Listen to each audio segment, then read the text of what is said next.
It's been 20 years since the Indian Ocean Tsunami that killed about 250,000 people. Our guest today was 13 years old at the time, and she lost her parents as they were vacationing together in Thailand. And Monica has a supernatural story to tell about how it literally transformed her faith. This December 26th, 2024, quite amazing to realize, is 20 years removed from the tsunami. So in some ways, it's a perfect time for discussion. Monica, thanks so much for taking the time to share your story and come on today. Thank you for having me. It's an honor. Well, I want to jump right in because I'm guessing 20 years removed, you're not like, oh, that happened in the past and I've moved on with my life. I'm guessing the past 20 years, you've probably thought about that day every single day of your life. So as much as you're comfortable, where are you emotionally now, given that I'm guessing you're about 33, since the tsunami, Yeah. you were 13 years old. Maybe tell us where you are now before we jump into your story. Right now, I live a very blessed life. I'm married. I have children. I Hmm. have a church that I really enjoy with good people. And I just see God's blessings everywhere. I feel Hmm. very blessed with my second life. Okay, amazing. How much do you talk with your kids about this? And maybe when did you first bring it up? What happened to their grandparents? So, with the book, I've been doing some events where I share my story, and my kids come with me. My oldest is only 5. So he's starting to understand that mommy survived the tsunami, but he doesn't fully grasp what it means. And I Hmm. tell him that Jesus saved mommy from a tsunami. And both of them are very into, they love Jesus. They're always praying, worshiping. It's really cute to see. And I hope that when they grow up, I can share more of my story with them and help them make the choice to Yeah, follow Jesus. I can only imagine how tough that would be with any issue. We want to talk to our kids in age appropriate ways, but this is like a Hmm. devastating, huge thing. You want to talk to them at the right time. And there's no book that's been written on like how to do this for Yeah. tsunami or trauma survivors. Well, maybe before we get to what you describe as kind of a supernatural experience and how you believe God saved you from the tsunami, let's go back. So tell us Mhm. about your family growing up, kind of your mom and your dad, maybe siblings. Paint that picture for us, if you will.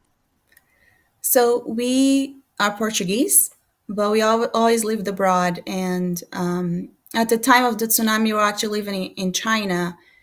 And I grew up with in a culture with a great mix of different religions. So we had Catholicism and Hinduism and Buddhism and Taoism.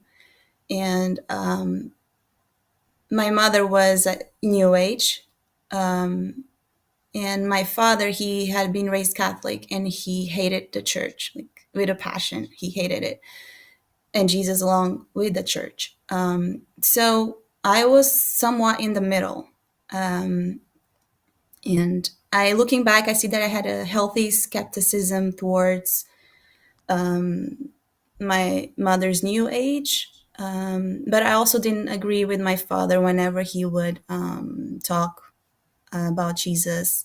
I always felt compelled to defend Jesus, and now I see maybe it was God, the Holy Spirit already working in me, because it just didn't feel right. And I would tell him not to blame Jesus for what the church's faults.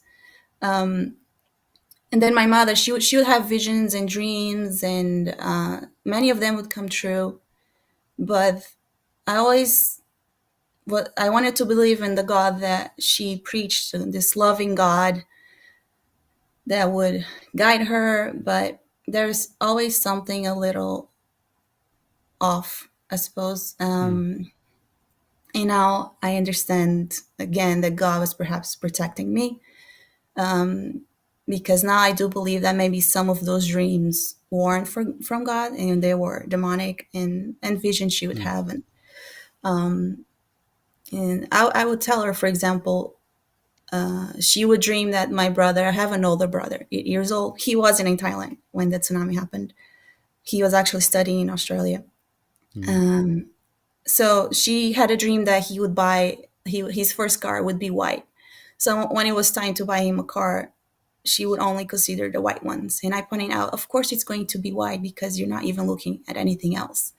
So there was a little, she was making it become true. In so I had that, I think, healthy skepticism.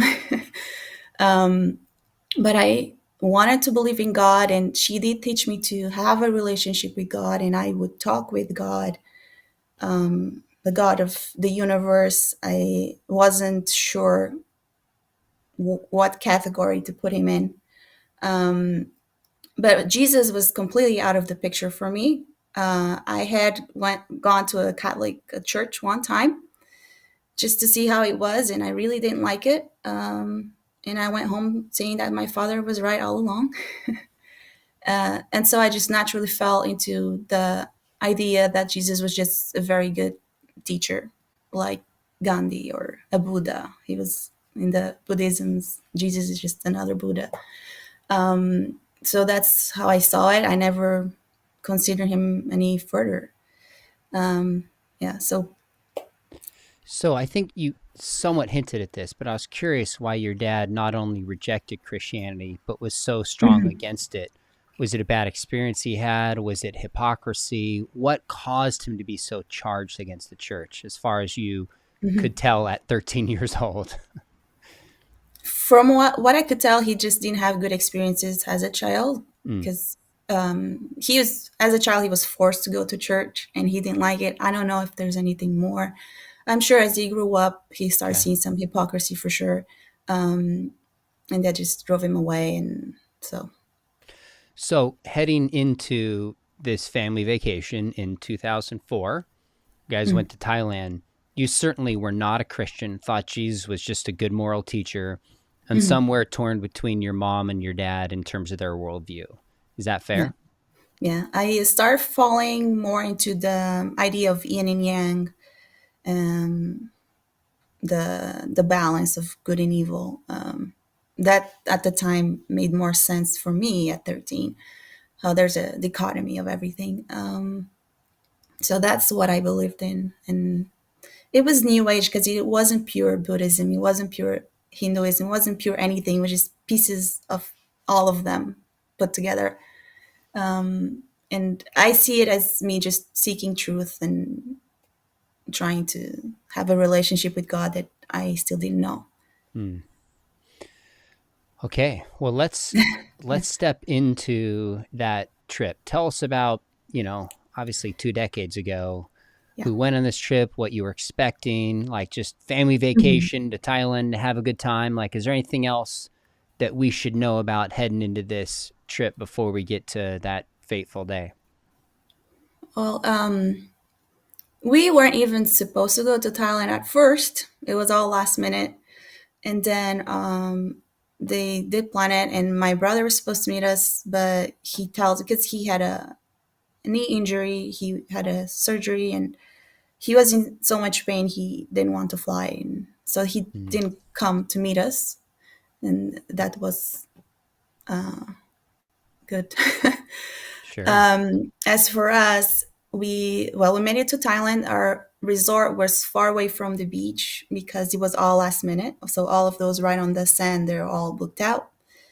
And it was close to a diving school because that was going to be my Christmas present. I was going to become a certified scuba diver, which is something that I had always dreamed about. I always felt a great connection with the ocean.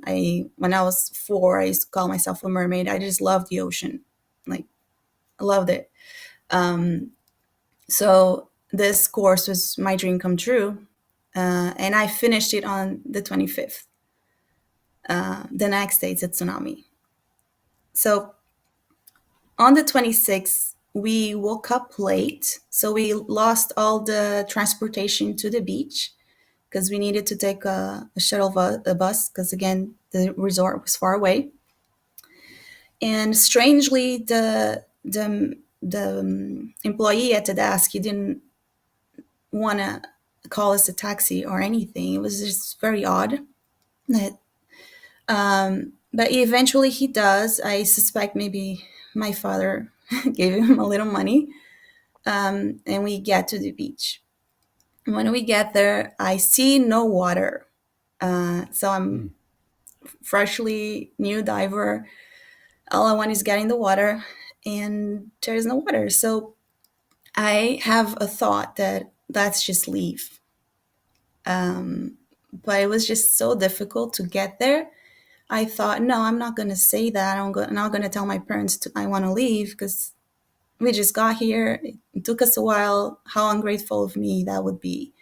So I didn't say anything and eventually find a Wait, spot. hold on. You say maybe we should leave because I Mm-hmm. had heard before that before tsunami, the water goes out far. Is Mm-hmm. that why you sensed that? You had heard that before, or just literally an No, instinct that something was wrong?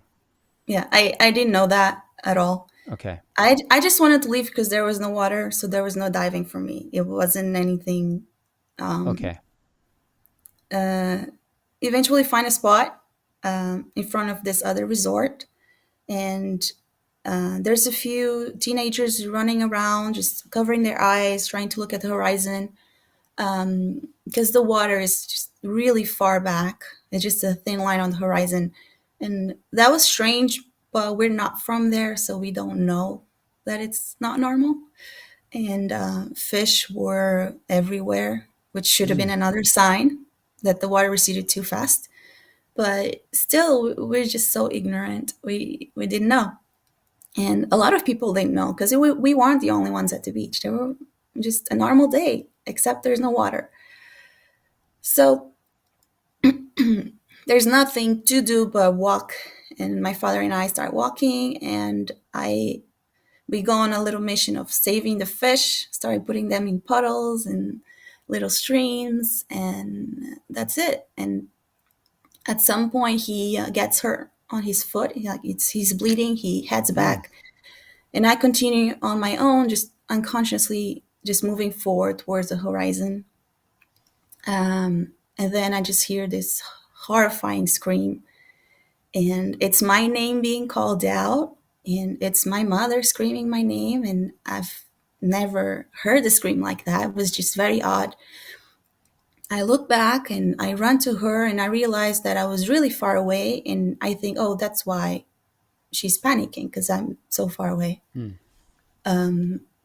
But I get next to her, and she barely acknowledges me, just tells me to pick up my things. There's no reprimand for being far away, nothing. And she starts saying certain things that for me to pick up my things, for my father to stop taking pictures because he was taking pictures. And it all matches perfectly a dream that she had for 30 years and that she had told me just before this trip.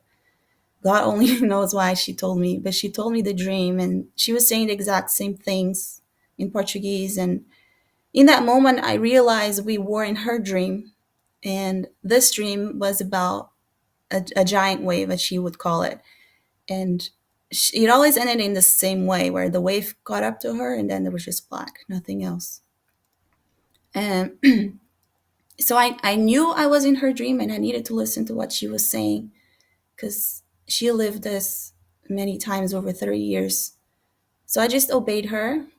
But at the same time, I didn't make the connection that this was a tsunami. It was just a very strange place where part of me knows that I'm in danger, but part of me doesn't know. Mm. The water comes, and it's not like the movies. It doesn't look Mm. like a giant wave, it looks quite normal. Mm. And there was this police boat, military boat, in the horizon that had was stranded in the sand. So the water goes under it, and the boat just balances a little bit.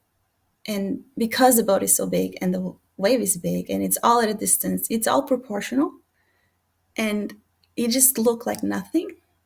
And in my innocence, I thought the water was coming to fill up the empty space and that it would stop, but it didn't stop. And people started running, and I thought that was ridiculous that they were running away. And then we had to run away to get out of the way of the water. The water started invading these resorts, and I was running just because my parents told me to. I didn't think, I thought the whole thing was very silly. I didn't think I was in danger. I thought the water was eventually going to stop and everything would be fine, but it never stops. And at some point, I just get into what I call instinct mode, and I'm just running for my life, and I'm not thinking about anything. I don't know what anything means, but there's also no fear. Hmm. And there's no emotion because I was running just ahead of my parents, and I have a sequence of images that are just imprinted in my memories Sure. forever. Where I'm running, I look back and there's my parents, lots of other people. And then next image is just my parents. And then next image is just my father. And then next one, just water. And this all just in the moment, it didn't mean anything except that I needed to run faster.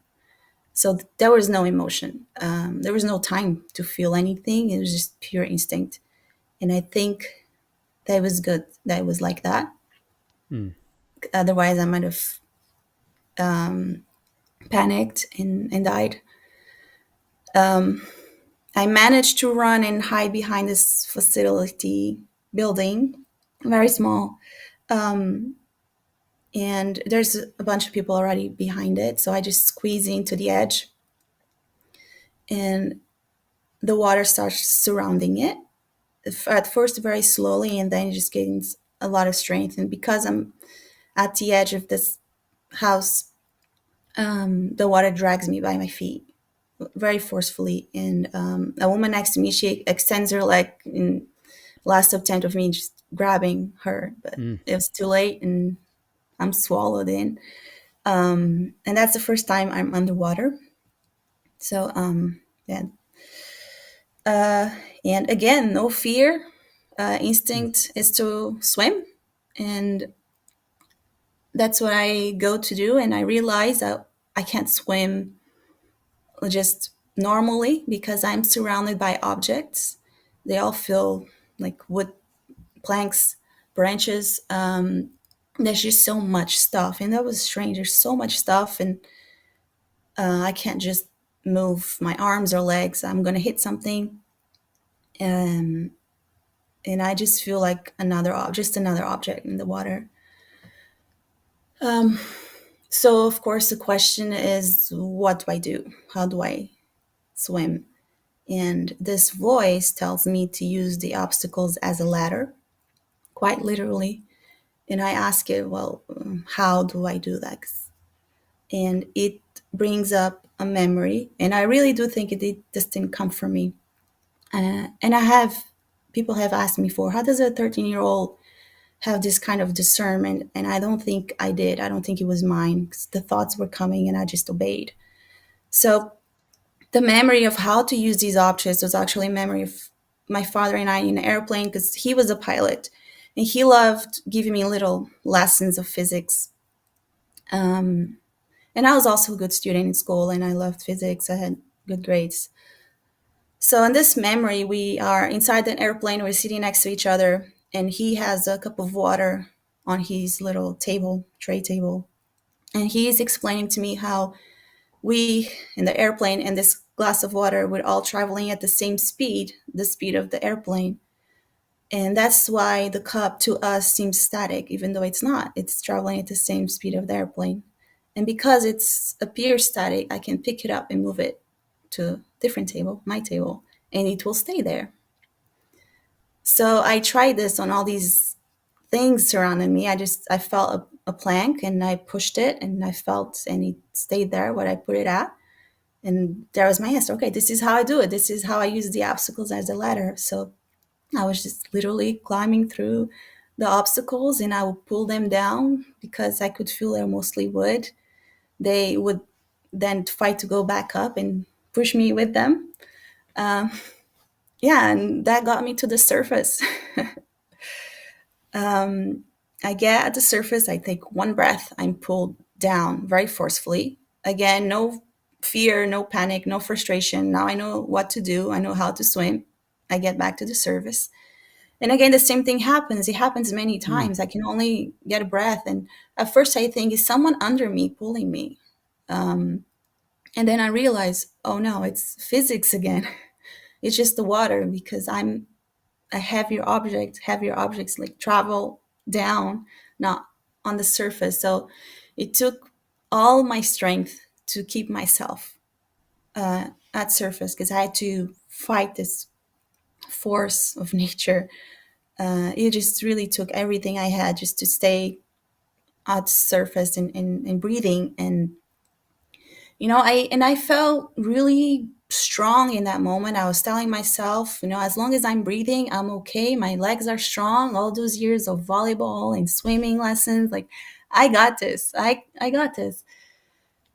Until I didn't. I Hmm. find myself in the air. I can see my legs, and I don't know how long I was struggling with the water at this point, but it was very strange to suddenly see my legs. How can I see them? I looked down and I realized that I had been projected over a cliff. It looked like a waterfall to me. And for the first time, I feel fear because there's nowhere to run, nowhere to hide, nowhere to grab. Hold on, I can't swim. I'm falling down. And just fear takes over completely. I'm screaming the whole way down, and my own scream just feeds more into the fear. And it's all that exists in that moment is fear, and I describe it as being inside a bubble Hmm. of fear. And the fear is such that I don't remember feeling the impact of the water again. I don't know if it hurt my body or not. I didn't feel it. Just suddenly I'm underwater again. It's like the bubble burst, and I wake up from this state. And I go back to swimming, and I realized that it was a grave mistake. And I knew right then and there that this was a lesson for life, that I can never let fear in at any point because it's just going to make a bad situation even worse. Because now I was underwater again, but because I was screaming the whole way down, I didn't have any airs left in my lungs. And I think I also was deeper in the water this time because it's taking me much longer to get to the surface. And time passes by very slowly. I started feeling pain in my body, like everywhere, but especially in the chest. So that was the worst part.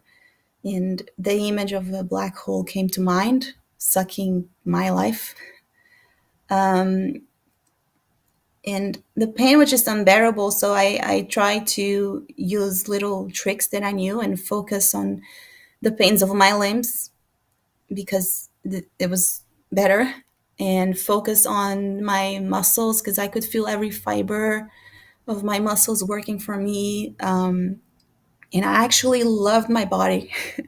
I write Hmm. this in the book. Like I was a 13-year-old girl. I had never loved my body before like I did in that moment Hmm. because I felt like it was giving everything it had and didn't have anymore just to keep me alive. And I could feel it all. I could feel every cell was working to keep me alive. And I thought that was amazing. Um, Eventually, my mind starts drifting. Um, and I remember uh, a conversation I had with my mother, which I'm not sure if it came from me either. In this memory, she's telling me stories about other people who had been between life and death, and an angel had appeared to them and offered them a choice. And I could feel this presence that had been guiding me through until up until this point. This voice was in my mind. It never left me, and I could feel it there, just silent and waiting. And for the first time, I addressed it and I asked, "Well, isn't this the part where you offer me a choice?" And it does, not with words exactly. It first shows me how it would feel to die and all that unbearable pain that just keeps getting worse. I think it can't possibly be any worse than this, and then it is. Um, all the pain starts going away, and it's replaced by peace to the point where I have absolutely no pain and just indescribable peace. Um, and I feel such a relief, and there's this feeling of going back home, like my real home, like life wasn't real as this. Hmm. Um, and I knew that was death, or you can live. And then the voice spoke, or you can live. But it didn't offer me any more words or memories or feelings about life. There was just nothing. So death was wonderful. And then there was life, and no information whatsoever. That made me very curious. And it made me think about what my life had been. I was 13, so my life was just school.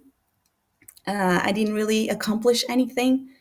I had many plans for the future, but I didn't feel like I had a chance to even try to fulfill them. I didn't feel like I had even lived for real. Um, and I was just left so curious about life because now I knew death, Hmm. how it would feel. And I knew that death was certain. If either that day or so many years later, I knew that it was a certainty, but life was not. And I just couldn't die without finding out what my life could be, without even trying to fulfill those plans. And the two things I wanted most out of life was to make a difference. Even if no one knew my name or what I had done, I would know. And I wanted to find true love. Hmm. And I knew that life was my chance to do those things, to find those things. So I chose life. And the moment that I do, I tell it I choose life. That it's that instant I reach the surface. Hmm. um, it was just I at the surface already. Eventually, I pass out, but before I do, something really strange happened, and for the longest time, I thought maybe I hallucinated this because I couldn't control where the water was taking me. And this voice told me not to worry because I could control the water with just my thoughts, right and left. And as I thought right, left, the whole current in front of me would just swift with my thoughts. But I was so exhausted. I told it, like, I'm so exhausted. I can't even do that. I can't even think. I just gonna leave it on autopilot, and then I truly pass out completely. Um,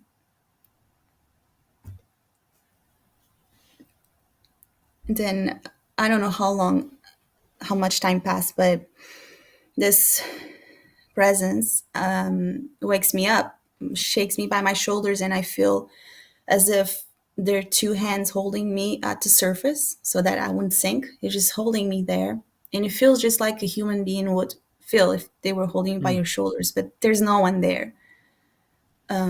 And he tells me to call out for God, and then just disappears, vanishes.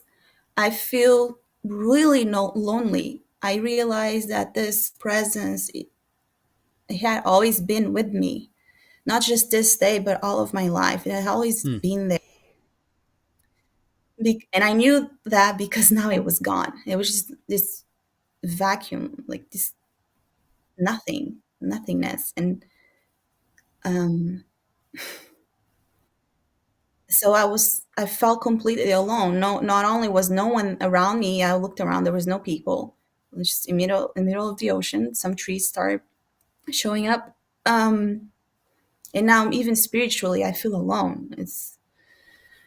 But I'm left out with this instruction to call out for God, and I struggle. And now looking back, how silly that I would struggle with this.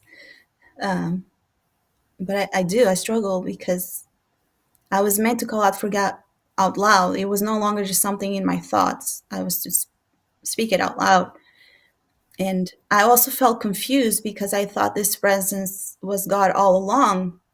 But now, if it's telling me to call out for God, then it's not God, the Father, right? So eventually, I tell myself I have nothing to lose, literally nothing else left to lose. I'm completely alone.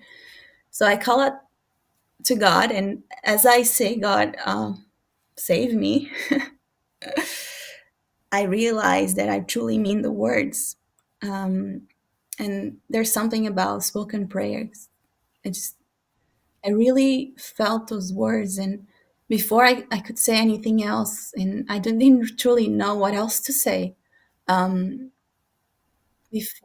before tears even fall off my eyes, I look to my left and I see this cable between three trees, and it's being highlighted in the spirits, like there's a light around it. And as I lay my eyes on it, the word salvation echoed in my mind. And it's at the perfect distance and height for me to just grab it. As I'm grabbing it, though, I feel someone else's arms get inside my arms to give me strength to hold on to it. Um, and I think that was the moment of my salvation. At the time, I didn't know what the word meant. I just thought it was physical salvation, but it was more than that. Um, Eventually, the water starts receding, and I thought that it would be easier to get out of there with less water, but it actually became more difficult because all those objects just consolidated. It was harder to move them. People, Monica, can I jump in? Do you have a sense of from the time or even other reports how long this was before the water starts receding? Is this 15 minutes? Is this 3 hours? Any sense, or is it just impossible to tell? yeah, I don't know, and Hmm. I never looked that up. I don't know. It's totally fine. Keep going. Yeah. Um, so people start showing up, and I realized that I am now in a hole of sorts, and I need someone to just pull me up out of this hole. And so I'm screaming and I'm waving my arms, and some people are so close to me, like they're so close, and yet they can't hear me, they can't see me. Um, it just felt like a horror movie or a nightmare where you're just screaming for help and no one can hear you, no one can see you. It was just, but I knew that they were in their own fear bubbles, so they just, it wasn't their fault that they couldn't. Um, Eventually, a man very far away, he does hear me, he does spot me, but he tells me to wait because he's going further down the beach. And then this is all just gestures, and he's Thailandese, so he might be speaking, but I don't. Not only can I not hear him well, I can't even understand, but I just know what he's saying. That happened a lot, and not just with me. God really did something with things very, very cool. We just understood each other, even though we didn't understand languages. Um, so yeah, he tells me because on the way back he's gonna get me, but at this, my instinct again is just kicking in. I need to get out. I need to get out. I can't wait. I can't wait. What do I do? So I grab onto this cable that I had been holding on to. I grabbed it on and I just pull myself out with this incredible strength that I had. Partially adrenaline, yes, but I think partially it was still supernatural because I was never the fittest person at all. Like in track, I was all, or I don't know if we would call it track. You said I was volleyball. always I was always the last. Like in running things, I was always the last or second to last, and I couldn't do a pull up or anything like that. So, but that day, I did all of it. Hmm. um, so I get out by my own 2 feet, and in a few steps, I'm in dry land, which I was really surprised that I was right there. That's probably why the man told me to wait, and on his way back, he's Hmm. gonna get me. I didn't realize how close I was to shore. And I'm just standing there, and I'm taking a mental picture of everything around me when this man approaches me, And he asks me my name, if I'm alone, my parents' names. And when he asks my parents' names, I struggle with an answer, not because I don't know their names, and he probably thought I was in shock, but I just didn't know what name to give him, because I could tell he doesn't speak Portuguese, and my parents always went by their nicknames. So I was thinking, well, if I he won't be able to say their nicknames, if I give him the real names, my parents might not know. They're the ones they're calling on to them.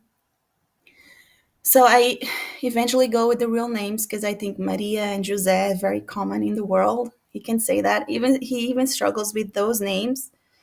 And as I tell him the names Maria and Jose, Mary and Joseph, I just have this like weird thought. It's like, wow, these are Jesus's parents' names. Of course, I knew that, but I just never made the connection. But I do in that moment. And when I do, a voice says, "And I am Jesus." Hmm. And I just shake it off. It was such a powerful thought that I almost said it. I almost blasphemed. But I just brush it off. I think it's my brain trying to be funny to alleviate tension. So I just like, no, brush it off. And for years after the tsunami, this just haunted me. Like, why would I think that? Um, but he was not done. Eventually, like fast forwarding a little bit, I make it to the mountains. It's where this man was telling me to go, and other people on the way.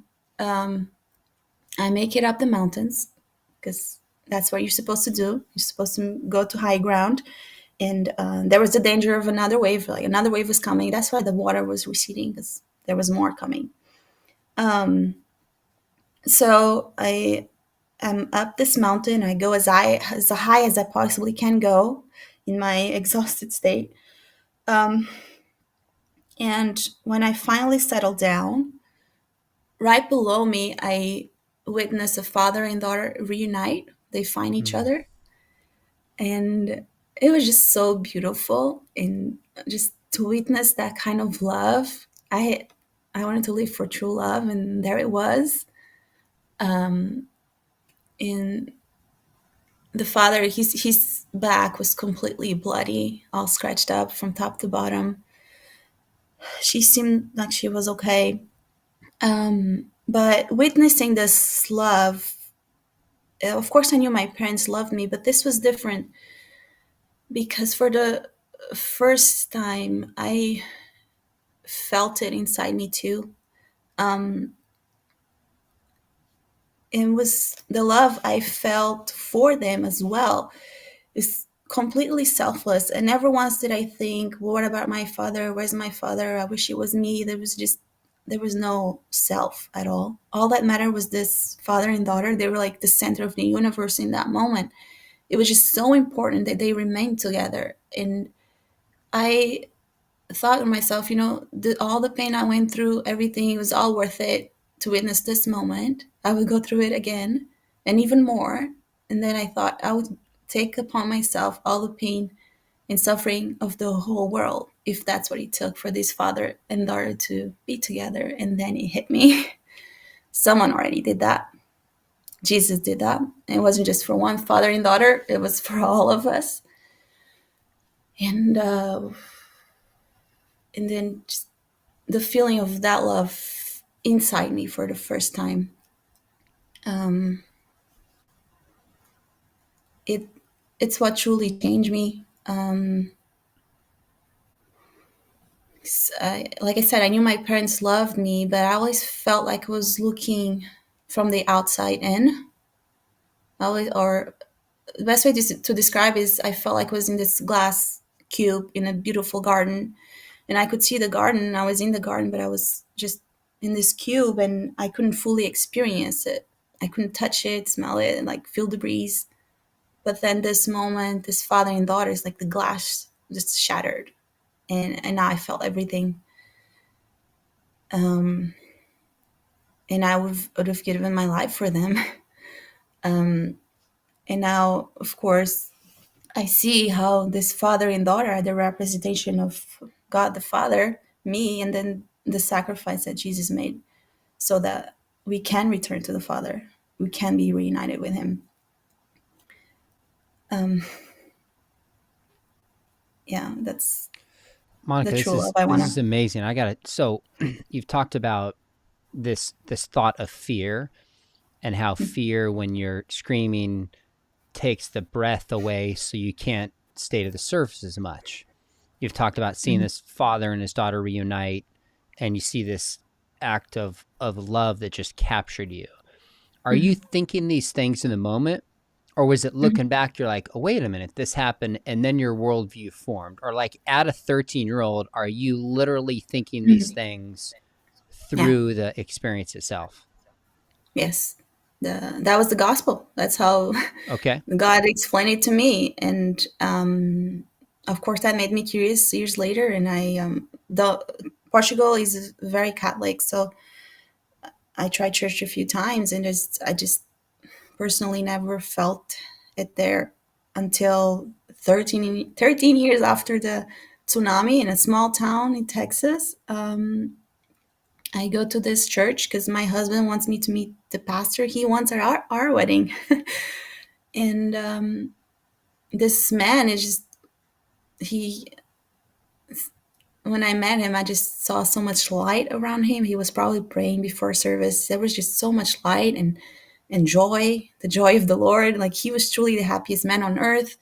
And that just made me listen. And it made me keep going to church, and finally starting listening to the word of God and seeing how strange that these texts that had been written 2,000 years ago, 3,000 years ago, how it all matching my experience. And that couldn't be a coincidence. And so I started, listening for the first time, and reading, and taking this Christianity seriously. So let's go back to some pieces of your story. You described Yeah.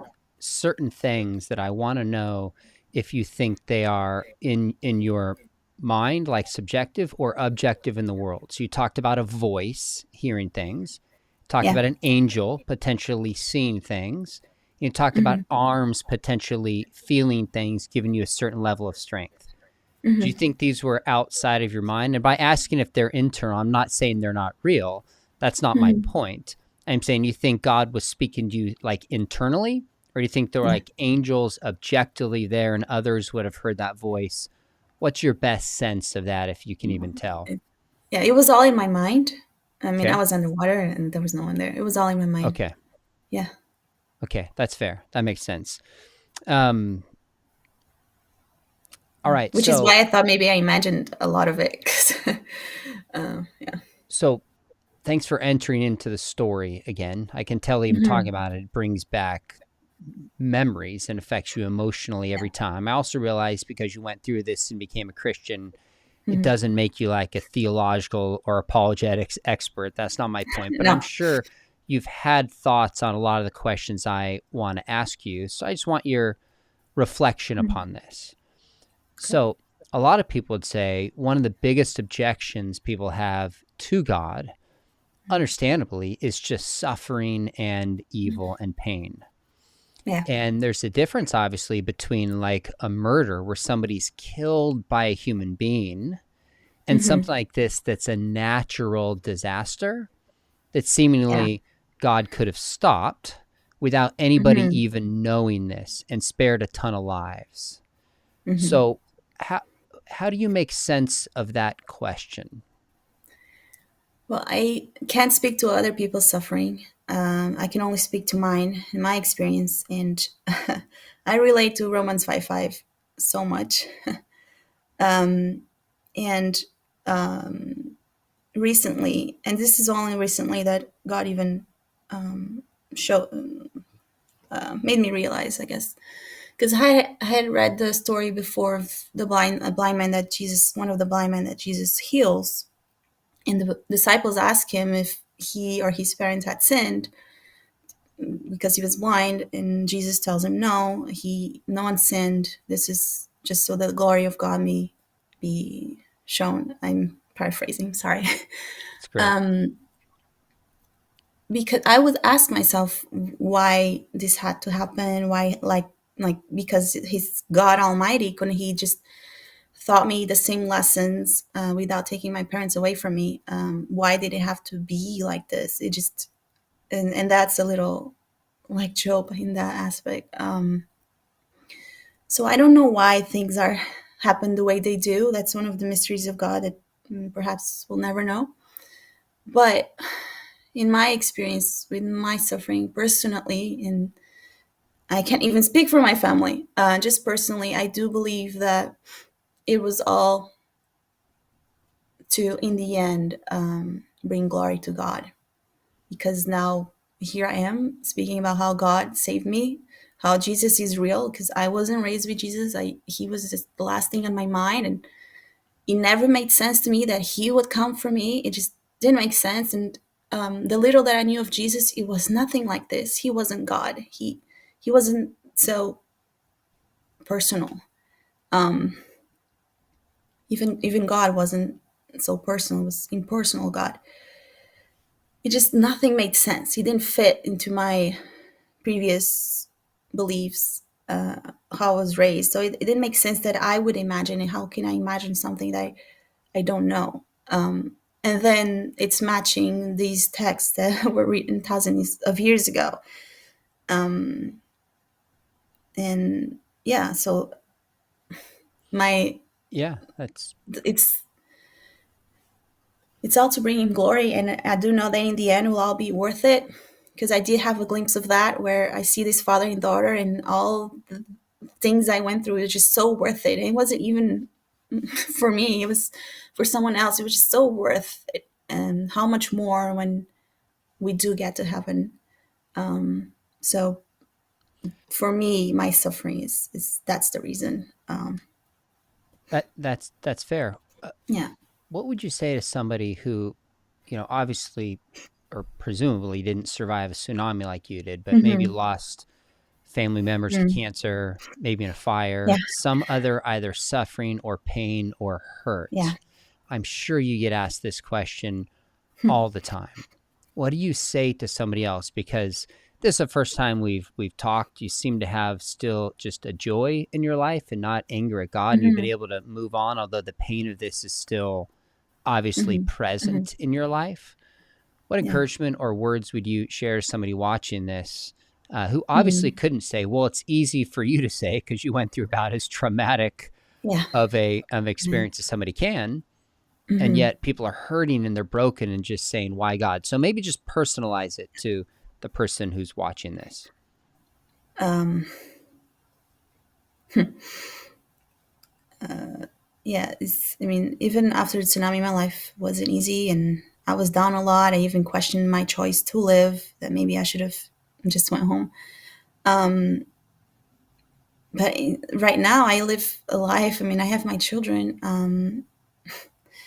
and I didn't know this then. But even in Deuteronomy, Moses, we have the verse that says, I've given you blessing and cursing, life and death. So choose life, that you and your descendants may live. And Mm. I didn't know I was supposed to choose life, but I did choose because of this idea of finding true love and eventually having children. So somehow the law of God was already written in my heart.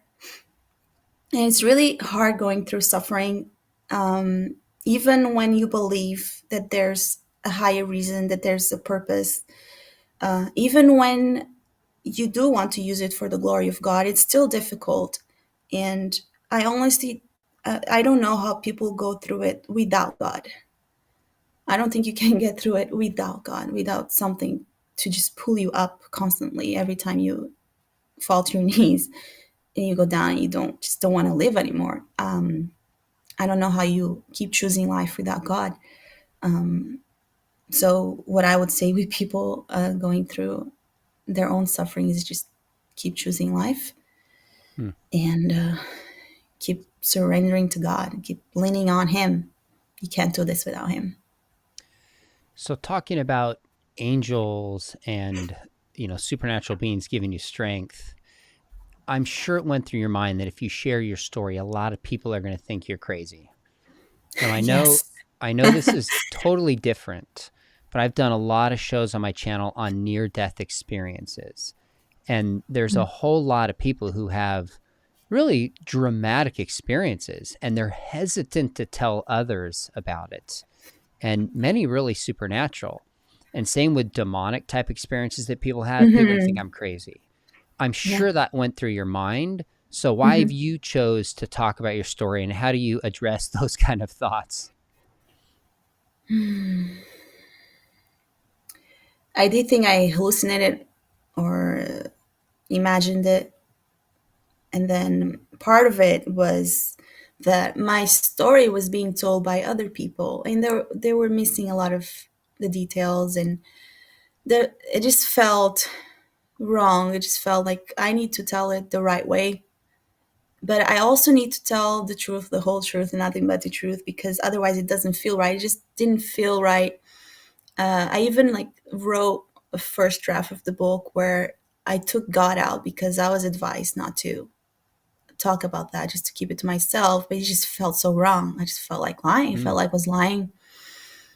And then a second part to this is realizing that a lot of my story had also already been written in the Bible. I mean, that was my evidence that it's true. Because I just how come that texts again were written thousands of years ago are describing what I felt too. And I always describe this the tsunami before I was Christian. Before I had this understanding, I always described it as a second life in one, because it felt like a new life. It felt like I felt like a new person. Like the girl that came out of the waters wasn't the same. I was the same, yet I wasn't. It just always felt like a second life, like I had been born again. And so this mm, is, and the reason why I can tell my stories, because despite all the tragedy, I do see God. I felt Him. It was where I met Him. And so there's also that side that's just so strong, and love overcomes all the pain and tragedy in the end. And so I just really felt compelled to tell it. Even in the mountains of Kalak, I do have this moment where just God asks me to share my story.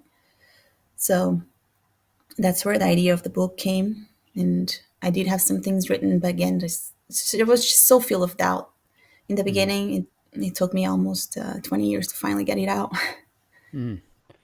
You mentioned earlier about how the water rising is different than some of the waves in the way that it's portrayed in movies. So I think the movie's called Impossible with Ewan McGregor that tells Yeah. the story. My wife and I Hmm. watched Hmm. that probably, Hmm. it was actually shortly before you contacted me, like literally days before. I told my wife, I'm like, this is really Wow. interesting. We just watched this. We're talking about it. And, Wow. Tsunami Survivor reached out. I'm curious if you've seen it or if it's too traumatic. And what else does that movie or others you think get wrong So from your experience? that movie is probably the only movie that's very accurate. The Oh, wave is very accurate, and it's because Maria Bellon, the real protagonist, the real person, she was behind the scenes explaining them, because she really wanted to get the wave right, because all these other movies don't. And yeah, it's their story of the Bellon family. Yeah, it's really accurate, and I do recommend people watch it. I was very lucky that I didn't have any injuries. Oh, that's another thing I forgot to mention. No injuries, not even a scratch. amazing. Yeah, as God. When I realized that, I just wanted to burst out laughing, like just pure euphoria. Like no one's gonna believe me. Yeah, it's. I mean, and that alone. I mean, if you don't believe in God, like yeah, it's impossible to survive this, because I was at the beach and yet I have no scratch on me. So yeah, The Impossible. I did watch it. I cried a lot, of course. Oh my goodness. I did too. And I obviously Yeah, wasn't even there. It was yeah, powerful. And I Hmm. never saw the hospitals, but my uncle, who did go to hospitals afterwards, he said that part was very accurate as well. So yeah. Have you gone back to Thailand or anywhere near since? So I have been back to Khao where I was 10 years after the tsunami for the 10th anniversary. And I got to go back to the same beach and even the same resort. I didn't stay there, but I got to visit it. And I just was overwhelmed by the peace that I felt in the place. I didn't know what I was going to feel, but I actually felt peace. And I felt like stepping back into the resort, those steps in the front that were still there, because a lot of it changed, but those steps were still the same. I just felt the strength and determination of that 13-year-old girl when she did return, because I did return to the resort later that day. And that's where I stayed because it was far enough from the beach, so it was safe.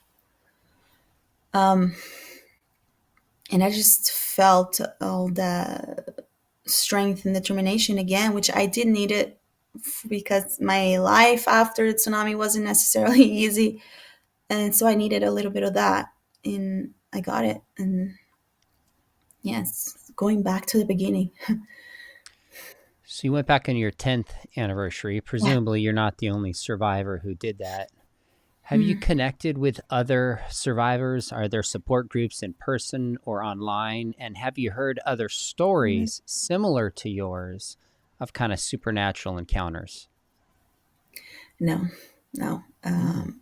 I know the Bellon story because of the movie, and I did reconnect with a person that helped me uh, during after the tsunami, during the time that I stayed in our resort.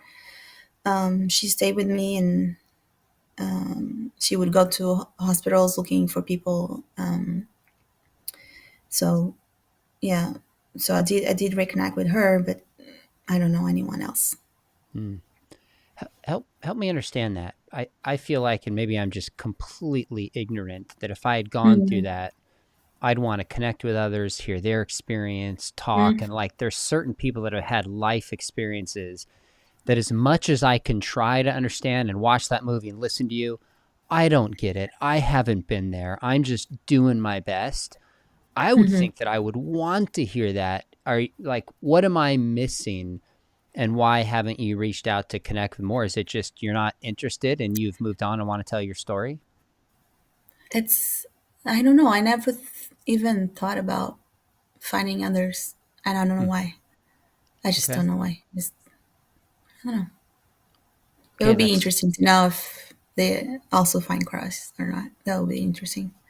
I would love to hear that. If you connect with others and there's some Yeah, kind of group, send me a note. yeah. Would be I'd love. Maybe after this they will. They'll find me. As much as you're comfortable, you can just pass on this if you don't want to. But your brother wasn't there, Mhm. obviously saved. How has he processed a lot of this and you sharing your story publicly? I actually don't know. Uh, he is not saved. He does not believe in Christ. I'm hoping to plant some seeds, but I really don't know. That's fine. I Yeah. won't. I won't push anymore. I understand family Yeah, it's dynamics. I it's I something get it. that brings him a great deal of pain, and Sure. so we kind of avoid it. Maybe we shouldn't. Well, I won't even weigh in on that. That's not my job. I'm not a counselor. But uh, tell us what you're doing now. Well, I'm just a mom. There is I no got two. just a mom, Just just for the yeah, record. But you know, I got two, a third on the way, and yeah, that my life is just being a mom. And now I have a book, and I go out and share my story whenever possible. I told God as long as I can go, I'll go. And that's all. Like my focus is just being a mother and raising my children. That's priority number one. Everything else just falls around that.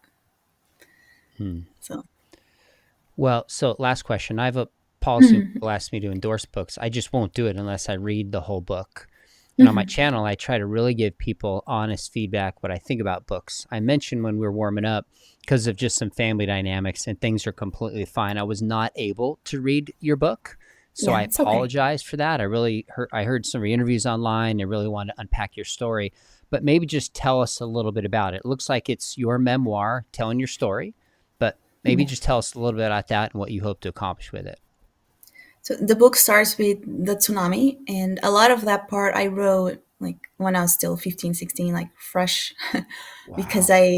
I didn't want to forget the details. And already I was having a hard time remembering something, some little details, because the days kind of blend together. And then I go a little bit into my past, growing up in Angola and Macau and China, how my parents were, and then college, like the life after the tsunami and the struggles that I faced with that, and going to college, finding my true love, my husband, because that's Mm. also a good story. It was very unlikely that we would meet. God was in it. And finally, just finding my faith. I was coming out of the new age in the beginning. And as you read, you probably notice I was a little lukewarm because you just going through the process of learning more and more and more. And I kind of finished with that. I'm still learning. I'm still, in the process of learning because I don't think it ever ends. But one thing I know is that Jesus is real and he saves even today. That's it.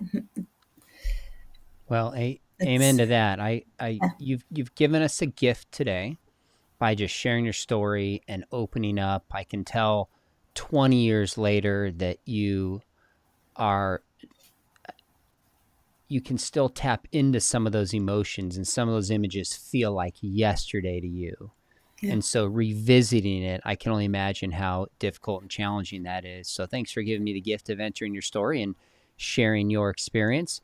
The book is called Surviving a Tsunami at 13. I'll link to it Hmm. below. People can Oh, check thank it you. out. But if you ever think, you know what, I want to do some formal education theologically or apologetically, come study with us at Talbot at Biola. We actually have engineers, doctors, flight attendants, people in the military.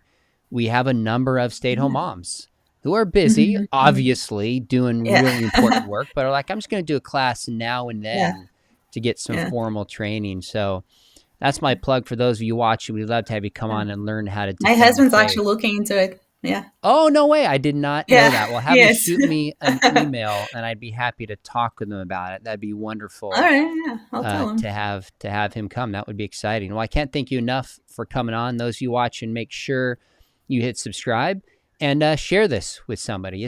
I can't believe it's been 20 years. I mean, my experience was Yeah. obviously as diametrically opposed to yours, but I remember that day well. And I remember Mhm. conversations I had in the classroom with my high school students specifically. I said, here's this tsunami that happened. Indonesia and Thailand and even small islands like Maldives were affected by this. How could God allow this to happen? And I remember specifically some of the things that my students said in response. And so this is a big natural Mm. question that people ask. Monica, can't thank you enough for coming on. My And pleasure. we'll do it again down the road. And I hope your husband joins us in the program and maybe you someday. All right. Well, thank you. Thank you for the opportunity to share my testimony here.